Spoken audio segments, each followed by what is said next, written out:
عشاق ومحبي مسلسل محامية نجم مشهور معانا النهاردة ملخص الحلقة ال11. ويلا نبدأ الملخص. را قال لما أنا عرفت مين اللي دخل الشقة اليوم ده. بعدها يونج اتصل عليه وهي فاق في المستشفى، ورا وما راحوا له وهي قال لرا أنا هنا ليه وهاي فين. والدكتور قال لهم يخرجوا عشان يرتاح، وهان قال للمدير هو بيسأل على هاي ليه، والمدير سأل را انت تعرف حاجة. بعدها را قال للما الحلقة ده كنت جايبه انا وهاي مع بعض، وقالت له وقتها مفيش الا النسخة دي في البلد كلها، وانهم يلبسوه مع بعض كل واحد فردة، ولما انفصلوا قلع الحلق بتاعه وحطه في الخزنة. ما قالت له كده الحلق اللي مع الشرطة ده بتاع هاي، وكده صوت فتح الباب اللي سمعناه في المكالمة ده هاي برضه. احنا كده لازم نبلغ الشرطة. را قال لها لازم نعمل كده، مفيش وقت للتردد، وصلنا المرحلة دي عشان نعرف الحقيقة. بعدها جاي كلم ما وقال لها لو صاحية تعالي اوريكي حاجة، وراحت له قال لها طلبت مني اتحقق من السكان، ولقيت في شقة فيها كاميرا في الدور الاول قريبة من الحديقة، وشافوا جسم الشخص وشكله مش راجل. وما قالت دي بنت ممكن تكون هي هاي، هي اللي دخلت بيت را اليوم ده. جاي قال لها هي كانت معاه اليوم ده، قالت له هي فاق، واول حد سأل عليه كانت هي، وممكن تكون الكام دي دليل على انها هي اللي عملت الجريمة دي. وما بتشكر جاي قال لها انا ما بحبوش بس لازم يتبرأ عشان يختفي من حياتك بقى. وتاني يوم يو قال لما سؤال هي عنها، والحلقة مع تسجيل الكام ده لازم نبحث في الاحتمال ده، لكن المدعي العام جيوم مصمم يتهم را، وان شهادة هي مش كافية لتغيير المشتبه بيه، ولو ليها علاقة باللي حصل لهي ده ملوش علاقة بقتل وو سونج. ما قالت له هو اتهم را لانه ليه علاقة بحادثة هي. مش عارف ليه هو مصمم على الاتهام القصر ده، مش عارف ده كبرياء ولا ايه، لكن هو مش عايز يتراجع. بعدها جيوم بيكون مع هي، وهي قال له انا مش فاكر اللي حصل ومش عارف انا صحيت هنا ليه، وقال له يوم الحادثة كنت بتخانق مع مدير الوكالة جيوم، وهاي كلمتني وقالت لي قابلها ضروري وقابلتها، وقالت له ايه اللي بيحصل موت وو سونج وعلاقتك مع را في ايه. قال لها الامور معقده انا نفسي مش عارف في ايه ولا ايه اللي بيحصل. وقالت له انت جيت هنا في المكان القريب من اول عرض ليكم. قال لها اشتقت لوو سونج وما فيش مكان اروحه، والمدعين مصممين يتعاملوا معايا على اني الجاني. قالت له مستحيل انت تعمل كده، لكن عشان انت رحت بيت را في اليوم ده هو اللي شككهم فيك. قالت له عرفت ده من الاخبار، هعرف منين يعني. وعزمته يتعشوا مع بعض وقالت له سبقني وانا هحصلك. وهي قال لجيون ان وو سونج قال هيقابل را، واستنيت في المستشفى واتصلت ما ردش، ومفيش حد فتح لي عشان كده ما عرفتش حد حاجه، وخفت الناس تشتبه بيا. واستغربت ان هاي كانت عارفه ده، ويفتكر لما جات له وهو في العربيه قبل الحادثه وقالت له انت ما سبقتنيش ليه، يلا نروح المطعم. وبعدها هي اغمى عليه ومش فاكر حاجه، وقال لكن انها تطلب تقابلني وبعدها اصحى في مستشفى في حاجه مش منطقيه. وقال لي جون انا صممت اقول لك لانك قلت لي مره حتى لو كان الشخص بريء كل حاجه بتعتمد على انك شايف الامور ازاي، وقلت ان مفيش حقيقه مطلقه لكنك غلط، الحقيقه واحده، وانا ما كتبتش رساله انتحار وما حاولتش الانتحار اصلا، وهي دي الحقيقه، عشان كده بص للحقيقه وما تحولش الابرياء لمجرمين. وجاي بعت تقرير عن هاي لما وانها مريضه مصنفه كغير مستقره عاطفيا. بعدها كلمها وقال لها انا في المستشفى والشرطه والمحقق هنا وكلمتك عشان اعرفك. قالت له انها عارفه. قال لها بما اني متورط في القضيه اظن مش مسموح لي اشوفه، لكن يونج موجود، ففكرت اطمن عليه، وكده لازم نبلغ النيابة لو هاي ليها علاقة باللي حصل، وانها حاولت تتخلص من هي لانها قالت هتسافر وتسيب البلد. بعدها يونج قال لرا الدكتور قال ان هي كويس وانه واعي وبيتعافى ببطء، ورا بيعتذر ليونج وقال له انه حاسس ان كل ده بسببه،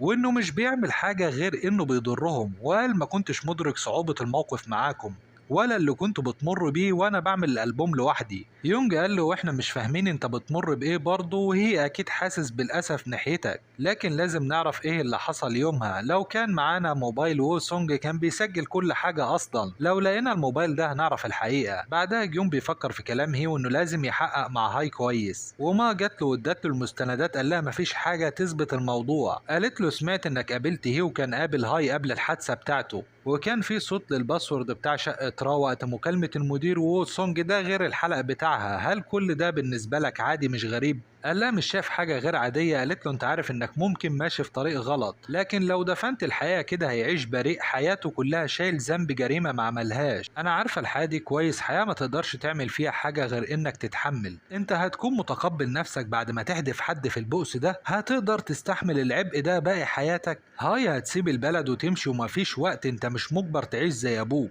وما بتمشي وجيون بيشوف التقرير الطبي بتاع هاي. بعدها راف بيته وبيفكر في كلام يونج عن وو سونج له انه كان بيسجل كل حاجة، ولو معانا الموبايل هنعرف الحقيقة. وهاي بعتت له انها تمشي وخلي بالك من نفسك. وجيون بيفتكر لما ابوه قال له انه من فترة كبيرة مر بقضية زي بتاعته دي، والمشتبه فيه مفيش ادلة ضده لكن في دوافع، وكان مصمم على براءته. وفي يوم الراجل ده شنق نفسه في السجن، وافتكر لما كان لسه في المدرسة وما قالت ان ابوها مش قاتل واتمنى تنجح وتكون مدعي عام زي ما انت عايز تكون عشان تشوفني وانا بصحح كل حاجة. ولما قالت له انت مش مجبر تعيش زي ابوك. وبعدها بيكلم يو. بعد كده را كلم هاي وقال لها قرأت رسالتك، عايز اسألك حاجة اخيرة قبل السفر. انت جيتي بيتي يوم قتل وو سونج، قول الحقيقة. قالت له ما حصلش، معرفش انت سمعت ايه او مين قالك ايه، مهما قالت الناس مفيش حاجة من دي صح، انت عارف ده. وقفلت وبعدها الشرطة بتوصل لها قبل ما تركب الطيارة. بعدها را قاعد حزين والباب خبط وبيقوم ما، وقالت له انها قلقت عليه لانه مش بيرد، وقربها ليه وقالت له انت كويس؟ قال لها اشتقتلك، تعالي هوريكي حاجة. بعدها بيوريها حاجة على اللاب، وما سألته موبايل وو سونج ممكن يكون متزامن مع الذاكرة السحابية دي.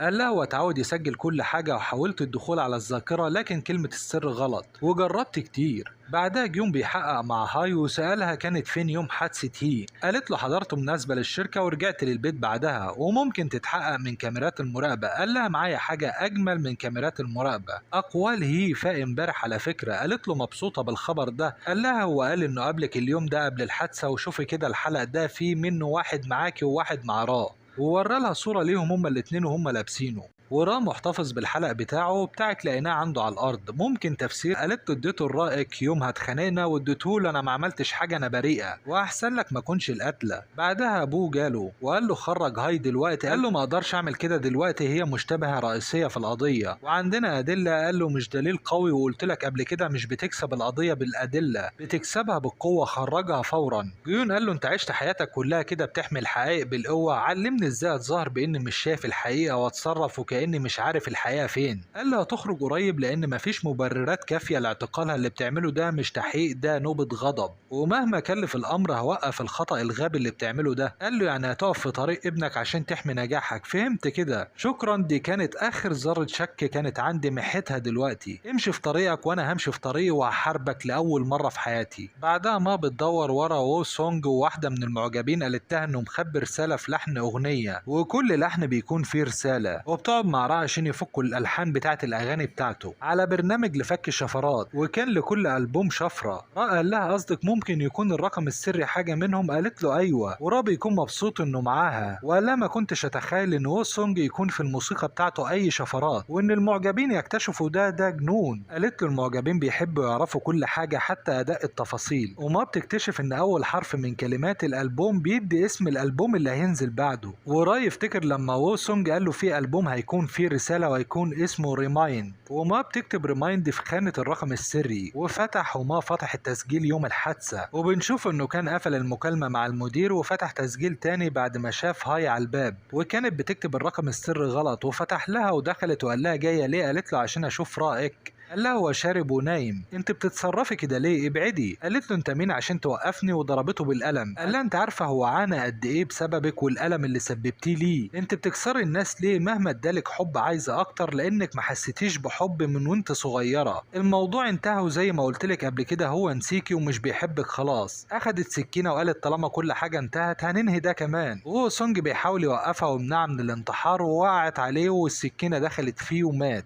وهي بتصوت ومش مستوعبة اللي حصل. بعدها قعدت وهديت ونظفت المكان ومسحت بصماتها، ومش لاقية الحلق بتاعها وبتدور عليه. كان الباب بيخبط وبيكون هي. بعدها اخدت موبايل وو سونج ومشيت، ومعرفتش توصل للحلقة وبتهرب. وبعدها هي رن على وو سونج وكان الموبايل مع هاي، وسمع رنته وهاي قفلت الموبايل. بعدها رابي عيط وما قالت له موافق ننشر التسجيل ده عشان نثبت براءتك انت وهي؟ قال لها موافق لاننا اتفقنا نظهر الحقيقة لمحبي رائك ووو سونج. والاعلام اتكلم ان الادعاء طالب بالحكم المؤبد على هاي وبتدخل السجن وجيون مع ما. وقال لها هاي مصممه انها مش قاصده تقتل وو سونج، ومن الواضح موقفها مع هي انها كانت عايزه تبعد القضيه عنها ويشيلها هو، وحطت له مهدئات في المشروب اللي شربوه وسهل تجيبه من المستشفى اللي كانت بتتعالج فيها. بعدها ما شكرته وقالت له عارفه انك كنت تحت ضغط كبير عشان ترسل القضيه للمحكمه، ولما طلبت منك تحقق وراها واخدت القرار الصح في اخر لحظه وقدرت تقبض على الجاني الحقيقي.